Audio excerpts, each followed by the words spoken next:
আসসালামু আলাইকুম। আমি আবার আপনাদের মাঝে আর একটা ভিডিও নিয়ে চলে আসলাম। আজকে সকাল সকালে মুদি দোকানে আসলাম। মুদি দোকানে আসার কিছু সদাই নেওয়ার জন্য এর ভিতর আটা নিব। কিন্তু এখন ইদানিং দেখা যায় যে আটার ভিতর আপনার খোলা যে আটাগুলো আছে ওই আটার ভিতরে আপনার সুজি মিক্সার করা হয়। সুজি মিক্সার করা হয় যার ফলে আপনার ওইটা দেখা যাচ্ছে যে দামটা তারা পোষা নেয়। এই জন্য আর কি আপনার আটাটা আপনার ফ্রেশ আটা নিতে হইলে আপনার আগে বলতে হয় যে মিক্সার আছে কি না।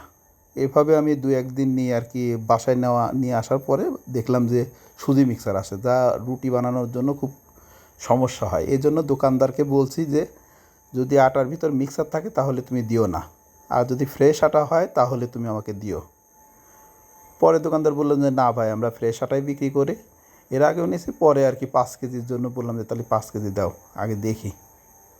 পরে এই আটাগুলো নিলাম, নেওয়ার জন্য আর কি দোকানে আসলাম। ওই দোকানের সাথে কথা বললাম, আবার দোকানের ভিতর দেখি একটা বিড়ালও রাখছে। তো এই তো অবস্থা।